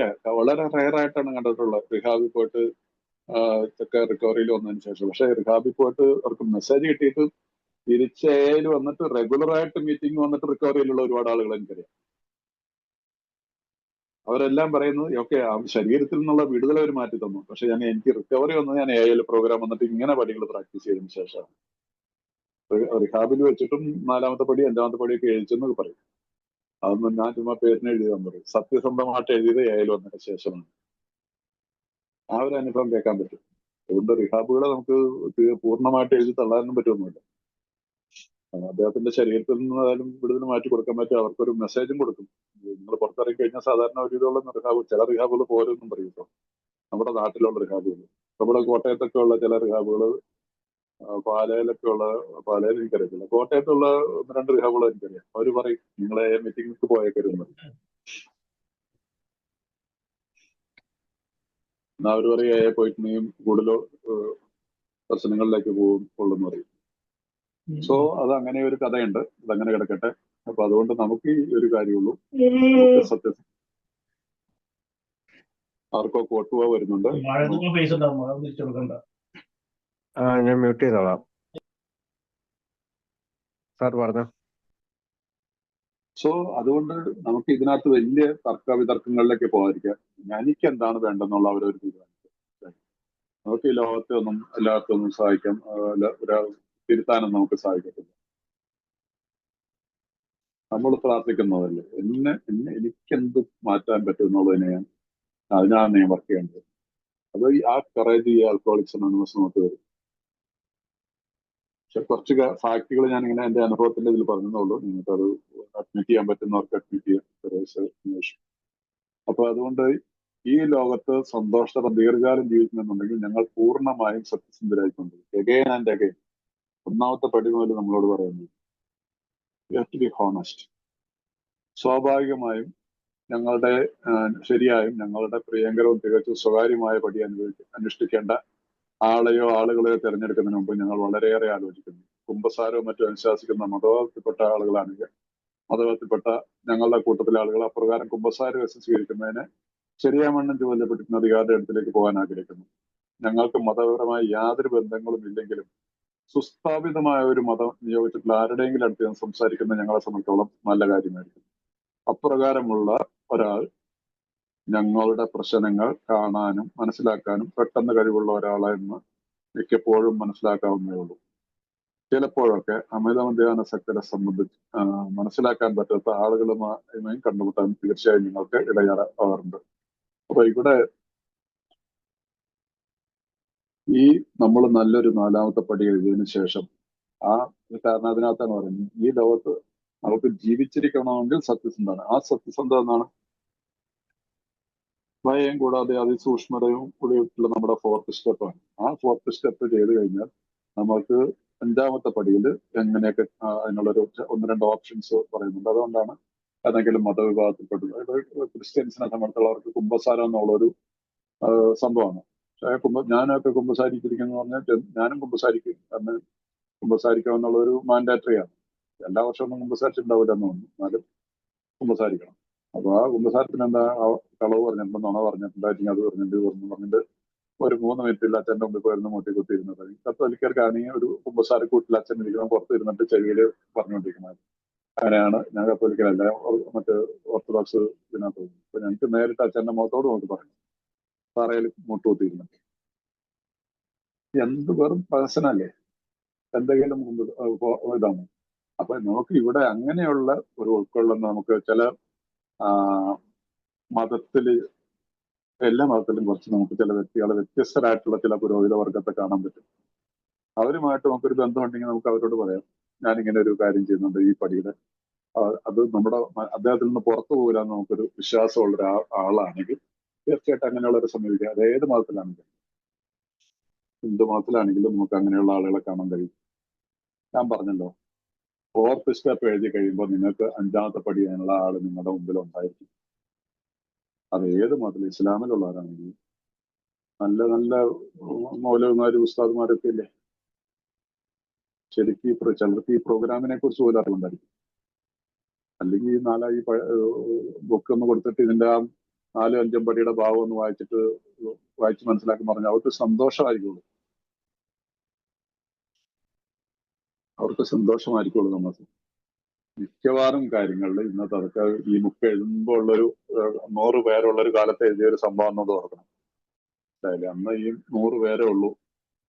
ആ 100 പേരെ സംബന്ധിച്ചോളം ഒരു ആളുകളെ കണ്ടെത്താൻ. അപ്പൊ അതുകൊണ്ട് നമ്മളുടെ ഇതിനോടൊപ്പം പാർട്ടിലായിട്ടുണ്ടായിരുന്ന അതിനകത്തുണ്ടാകുന്ന പലരും ഓക്സ്ഫോർഡ് ഗ്രൂപ്പിൽ നിന്നൊക്കെ വന്നവരാണ്. അപ്പൊ അതുകൊണ്ട് ആ മതത്തില് അധിഷ്ഠിതമായിട്ടുള്ള ആളുകളെയൊക്കെ പറയുന്നത്. പിന്നീട് ഇപ്പൊ അങ്ങനെയല്ലല്ലോ ഇന്നും. ലക്ഷക്കണക്കിന് അംഗങ്ങളായി ഈ ഗ്രൂപ്പിൽ തന്നെ ഇപ്പൊ ഇത്രയും പേര് ഇരിപ്പില്ലേ. അപ്പൊ ഇവിടെ നമുക്ക് അതിനൊരാളെ നമുക്ക് എയിൽ നിന്ന് തന്നെ കണ്ടെത്താൻ നമുക്ക് സാധിക്കും. അതുകൊണ്ട് ഇതിന് അങ്ങനെ ഒരു വശം കൂടി ഉണ്ട്. അതുകൊണ്ടാണ്. പക്ഷെ അത് ഇങ്ങനെ എടുത്താലും കുഴപ്പമില്ല. മതത്തിൽ അധിഷ്ഠിതമായിട്ടുള്ള ആളുകളെ നമുക്ക് കണ്ടെത്താൻ സാധിക്കും. ഇനി അടുത്തത്, ഞങ്ങൾക്ക് അതിന് പറ്റിയില്ലെങ്കിലോ അഥവാ ഞങ്ങൾ അത് ചെയ്യാൻ പറ്റാത്ത നിലയിലാണെങ്കിലോ ഞങ്ങൾ മിതഭാഷയും സഹൃദയമായ ഒരു സുഹൃത്തിന്റെ സൗഹൃദം നേർന്നു. ഒരുപക്ഷെ ചിലപ്പോൾ ഞങ്ങളുടെ ഡോക്ടറോ മനഃശാസ്ത്രജ്ഞനായിരിക്കാം മനുഷ്യൻ. അത് ഞങ്ങളുടെ കുടുംബാംഗങ്ങൾപ്പെട്ട ആരെങ്കിലും ഒരാളോ ആവാം. പക്ഷെ അവരെ വ്രണപ്പെടുത്തുന്ന തരത്തിലുള്ളതോ അസുസൂക്ഷ്മമാക്കുന്ന രീതിയിലുള്ള ഒരു കാര്യവും ഭാര്യമാരോടും മാതാപിതാക്കളോടും വെളിപ്പെടുത്തരുത്. മറ്റൊരു വ്യക്തിയെ കഷ്ടപ്പെടുത്തിക്കൊണ്ട് നമ്മുടെ തൊലി രക്ഷിക്കാൻ നമുക്ക് അവകാശമില്ല. ഞങ്ങളുടെ കഥയിലെ അത്തരം ഭാഗങ്ങൾ അത് മനസ്സിലാക്കാൻ പറ്റുന്നതും എന്നാൽ അത് ഒട്ടും ബാധിക്കാത്തവരുമായ ഒരാളോട് പറയുന്നു. നാം നമ്മളോട് കാഠിന്യമുള്ളവരായിരിക്കും മറ്റുള്ളവരോട് പരിഗണനയുള്ളവരായിരിക്കും ചെയ്യുക എന്നാണ് ഇതിന്റെ നിയമം. ഇതൊക്കെ ഞാൻ പറഞ്ഞില്ലേ, ആ കാര്യം തന്നെയാണ് ഇതിനകത്തുള്ളത്. അതാണ് അന്ന് ഈ ബുക്ക് എഴുതുമ്പോൾ ഇത്രയും പേരേ ഉള്ളൂ, മനസ്സിലായില്ലേ. 100 പേരുള്ളപ്പോഴാണ് ഈ 4th സ്റ്റെപ്പിന്റെ. അപ്പൊ അതുകൊണ്ട് നമുക്ക് അന്നത്തെ കാലത്ത് അവരെ സംബന്ധിച്ചോളം ഈ പ്രോഗ്രാം മനസ്സിലാക്കുന്നവരെന്ന് പറഞ്ഞാൽ 100 പേരും കുറച്ച് പേര് വന്നും പോയിരുന്നവരും പിന്നെ കുറച്ച് ഓക്സ്ഫോർഡ് ഗ്രൂപ്പിലെ കുറച്ച് പുരോഹിതം വർഗം അങ്ങനെയൊക്കെയുള്ളവരൊക്കെയാണല്ലോ. അപ്പൊ അതുകൊണ്ടൊക്കെ ആയിരിക്കണം അന്നങ്ങനെ എഴുതുന്നത്. പക്ഷെ ഇന്നിപ്പോ അതിന്റെ ഒരു ആവശ്യമില്ല ഈ ഒരു ഭാഗത്തിന്. പക്ഷെ അതിനകത്തൊരു കാതലായിട്ടുള്ള ഭാഗം, ഒരു ഓപ്ഷൻ നമുക്ക് വരുന്നുണ്ട്, മനസ്സിലായില്ലേ. അത് അങ്ങനെ തന്നെ ആവണമെന്നുള്ളൊരു ആവശ്യമില്ല. പക്ഷെ അതുകൊണ്ട് നമ്മൾക്ക് നമ്മളെ മനസ്സിലാക്കുന്ന സഹൃദയനായിട്ടുള്ള ഒരു സുഹൃത്തിന്റെ സഹായം. ഒരുപക്ഷെ നമ്മളെക്കുറിച്ച് ഒരുവിധമുള്ള കാര്യങ്ങൾ അറിയാവുന്ന ഒരാളും ഒക്കെ ഉണ്ടാവും. പിന്നെ എയെ കുറിച്ച് മനസ്സിലാക്കിയിട്ടുള്ള ഡോക്ടറോ അല്ലെങ്കിൽ സൈക്കാട്രിസ്റ്റൊക്കെ മനഃശാസ്ത്രജ്ഞനോ സൈക്കോളജിസ്റ്റ് ഒക്കെ ആവാം. പക്ഷെ ഇവിടെ അത് പറയുന്നില്ല. അത് ഞങ്ങളുടെ കുടുംബത്തിൽ പെട്ട ആരെങ്കിലും ഒരാളാകാം, മനസ്സിലായില്ലേ. അന്ന് ആ കാലത്ത് അങ്ങനെ ഒരു ഓപ്ഷൻ ഉണ്ടായിരുന്നു, മനസ്സിലായില്ലേ. ഒരു പക്ഷെ ശരിക്കും അടുത്തൊരാളായിട്ട് നമ്മൾക്ക് ഇന്നത്തെ കാലത്തൊന്നും എനിക്ക് തോന്നുന്നില്ല അങ്ങനെ ഒരാളെ നമുക്ക് എനിക്ക് ആവശ്യമില്ല. ആ കാലത്ത് അതൊരു അതല്ല. അതുകൊണ്ട് ഇത് 5ാമത്തെ പടിയുടെ ഒരു ഓപ്ഷനായിട്ട് പറയാറുണ്ട് ഈ പാരഗ്രാഫ്, മനസ്സിലായി. അത് പക്ഷെ എപ്പോഴും ഓർക്കുക, ഏതായാലും അങ്ങനെ ചെയ്താലും ഇന്നത്തെ കാലത്ത് ചെയ്താൽ പോലും നമുക്ക് ഓർത്തിരിക്കേണ്ട ഒരു കാര്യമാണ്. പക്ഷെ അവരെ വ്രണപ്പെടുത്തുന്ന തരത്തിലുള്ള അസന്തുഷ്ടരാക്കുന്ന രീതിയിലുള്ളതായ ഒരു കാര്യവും ഭാര്യമാരോടും മാതാപിതാക്കളോടും എടുത്ത് ഭാര്യമാരോടൊക്കെ 5ാമത്തെ പടി ചെയ്യാൻ പറ്റും. ഈ ഭാഗം വെച്ചുകൊണ്ടൊക്കെയാണ് ഇന്നത്തെ കാലത്ത് ചില പഴമക്കാർ ചിലത് പറയും ഭാര്യമാരോടൊക്കെ വേണ്ടി നമുക്ക് വേണമെങ്കിൽ 5ാമത്തെ പടി ചെയ്യാൻ പറഞ്ഞു. ഇങ്ങനെ ഇമ്പോസിബിൾ. ഞാനിപ്പോ ഈ അടുത്ത കാലത്ത് 5ാമത്തെ പടി ചെയ്ത 2 പേരുടെ കാര്യം എനിക്കറിയാം. അവരോട് 5ാമത്തെ പടി കഴിഞ്ഞിട്ട് അത് നശിപ്പിച്ച് കളഞ്ഞേക്കണം എന്ന് പറഞ്ഞാൽ എന്തോ ഒരു ബോധപൂർവമാണോ എന്തുകൊണ്ടാണ് സൂക്ഷിച്ചു വെച്ചിരുന്നത്. അത് ഭാര്യമാരുടെ കയ്യിൽ എത്തിപ്പെട്ടു, മനസ്സിലായില്ലേ. 2 പേരും ഇപ്പൊ സ്ട്രഗിൾ ചെയ്യാണ് ആ റിലേഷൻ വീണ്ടും ഇതാക്കാനായിട്ട്. മാനസികമായിട്ടുള്ള അകർച്ചയുണ്ടാവും. അപ്പൊ അതുകൊണ്ട് നമ്മൾ പലപ്പോഴും നമ്മളുടെ ഈ അഴുക്കുകൾ അഴുക്കാൻ വേറെ ആളുടെ തലയിലേക്ക് എത്തിക്കാനും അതുപോലെ തന്നെ ഈ വളരെ ഇതായിട്ട് രഹസ്യമയമായിട്ട് സൂക്ഷിക്കേണ്ടതുമാണ്. അത് ഞാൻ ഇതിനോടൊപ്പം പറഞ്ഞു.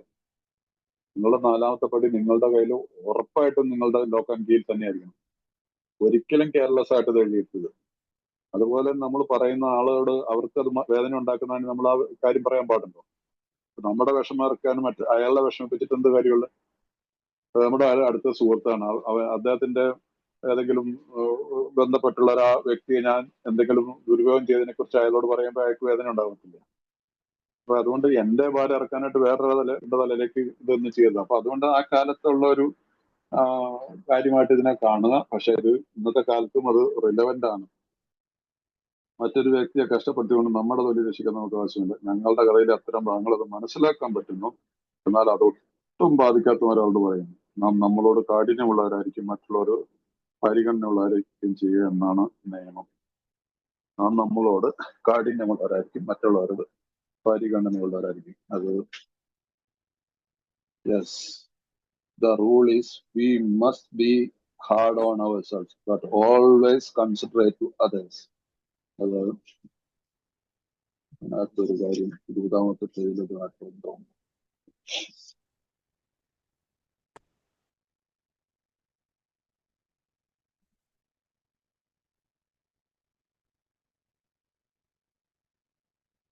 As our very lives as ex-problem drinkers depend upon our constant thought of others and how we may help meet their needs. സ്നേഹമായിരിക്കണം നമ്മുടെ ഈ ഒരു മനോഭാവത്തിൽ നമ്മുടെ ഉള്ളിൽ സ്നേഹത്തിന്റെ ഒരു ഭാവമാണ് ഉണ്ടാക്കുന്നത്. അല്ലാതെ നമ്മളുടെ വിഴുപ്പ് അലക്കിയിട്ട് മറ്റുള്ളവന്റെ വീട്ടിലെ സമാധാനം കെടുത്താൻ നമ്മൾ ശ്രമിക്കരുത്. മലയാളത്തില്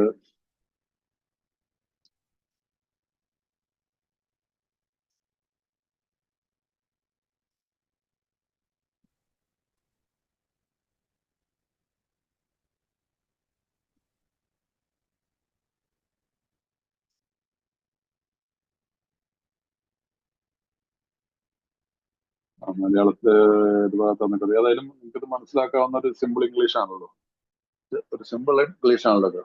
അപ്പൊ അത് മനസ്സിലാക്കുക.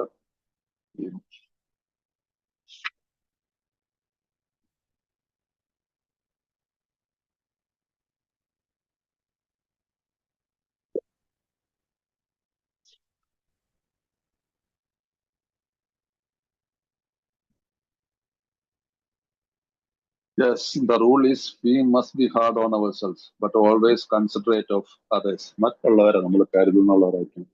അതുകൊണ്ട് ഞാൻ 5ാമത്തെ പടി ചെയ്യുന്നതുകൊണ്ട് ഞാനൊരു വിശുദ്ധനാവാൻ പോകുന്നു എന്നുള്ളൊരു ഭാവം നമ്മുടെ ഉള്ളിൽ വരാൻ പാടില്ല. ആ രീതിയിൽ നമ്മൾ ഈ പടിയെ എടുത്തു പോവുക. അപ്പൊ ഞാൻ ഇന്നിവിടെ നിർത്തുന്നു. ഇന്നു നിങ്ങൾ എന്നെ കേട്ടിരുന്നതിന് ഒത്തിരി സന്തോഷം. നിങ്ങൾ വന്നതിൽ സന്തോഷമുണ്ട്. ആർക്കെങ്കിലും എന്തെങ്കിലും ചോദ്യങ്ങളോ നിങ്ങളുടെ അനുഭവങ്ങളോ ഇതിനകത്ത് പറയാൻ പറയാം. Thank you very much. Thank you Thampi sir, thank you very much. നമുക്ക് 20 മിനിറ്റോടെ ഉണ്ട്. നിങ്ങൾക്ക് പല കാര്യങ്ങളിൽ എന്തെങ്കിലും സംശയം എടുക്കുക. നമുക്കത് ഈ അതിനും ബിഗ് ബുക്കിലോ പടികളിലോ പറഞ്ഞേക്കണേ നമ്മളുടെ തോടില് കുരിശിറക്കാൻ ഭാരം ഇറക്കാൻ മറ്റുള്ളവന്റെ തോടില് കുരിശ് കയറ്റിടണോ, അങ്ങനെയുണ്ടല്ലേ? കൃത്യമായിട്ട് അങ്ങനെയാണെന്ന് എനിക്ക് ഓർമ്മ വരുന്നില്ല. പിന്നെ നമ്മുടെ ഓക്കെ, അങ്ങനെ എന്തോ വായിക്കണം എനിക്ക്. നമ്മുടെ തോടില് കുരിശ് മറ്റുള്ളവന്റെ തോടില് കയറ്റരുന്നു. നമ്മൾ പടികൾ ചെയ്യുമ്പോ ഞാനിപ്പോ പറയാം, നോക്കിട്ട് പറയാം. അടുത്ത സംശയമുള്ളവർ മുമ്പിട്ട് വരാട്ടോ, ചോദിക്കുക. നിങ്ങൾക്ക് പടികൾ ചെയ്തുകൊണ്ടിരിക്കുന്നവരും ചെയ്യാൻ പോകുന്നവരും നിങ്ങളുടെ മനസ്സിലുള്ള കാര്യങ്ങൾ കൃത്യമായിട്ട് നിങ്ങളെ അകത്തുന്ന കാര്യങ്ങൾ ഉണ്ടെങ്കിൽ സംസ്ഥാനോട് ചോദിക്കുക, അല്ലെങ്കിൽ സംസ്ഥാന നമ്പർ വരാവുന്നതാണ്. ഇപ്പോൾ ഇവിടെ വെച്ച് ചോദിക്കാവുന്ന കാര്യങ്ങൾ ഇപ്പൊ ചോദിക്കാവുന്നതാണ്.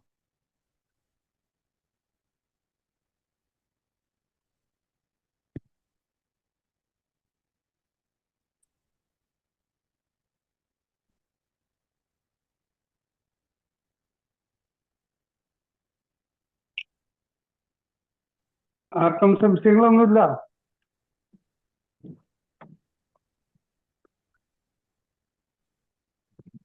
ആരും മൈക്ക് അൺമ്യൂട്ട് ചെയ്തിട്ടുണ്ട്, മുമ്പിട്ട് വരാം.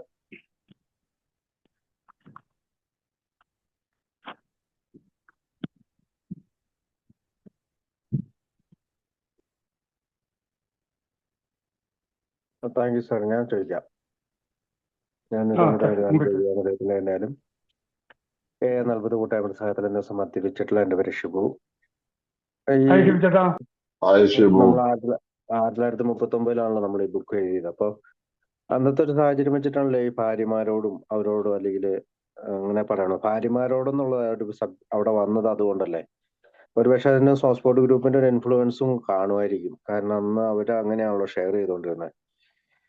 അപ്പൊ ഇന്നത്തെ കാലഘട്ടത്തിൽ അതിന്റെ ആവശ്യം വരുന്നില്ലല്ലോ. നമ്മൾ ഇത്രയും വർഷമായി, ഇത്രയും ജനങ്ങളുണ്ട്, മെമ്പേഴ്സ് ഉണ്ട്, ഓപ്പർച്യൂണിറ്റി ഉണ്ട് നമുക്ക് കണ്ടുപിടിക്കാനേ. അല്ലേ സാറേ?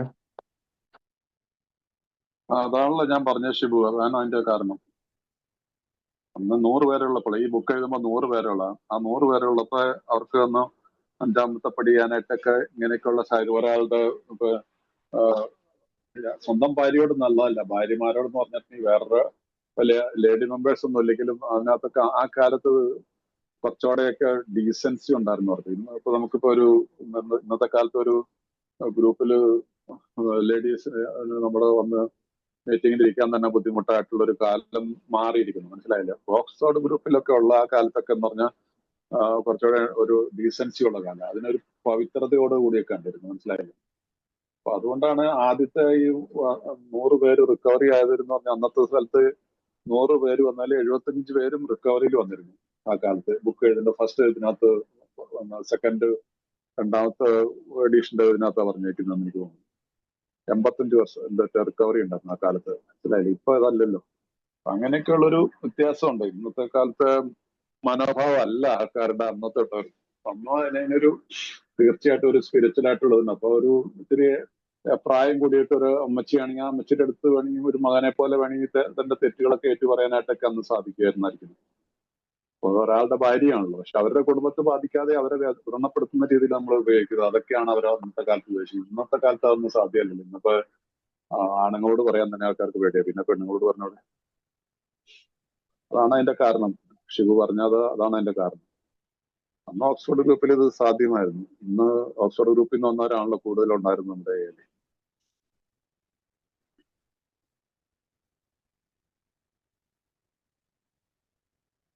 താങ്ക് യു തമ്പി സാറെ. മറ്റേ ആർക്കെങ്കിലും സംശയം കൊണ്ട് മുമ്പിട്ട് വരാം.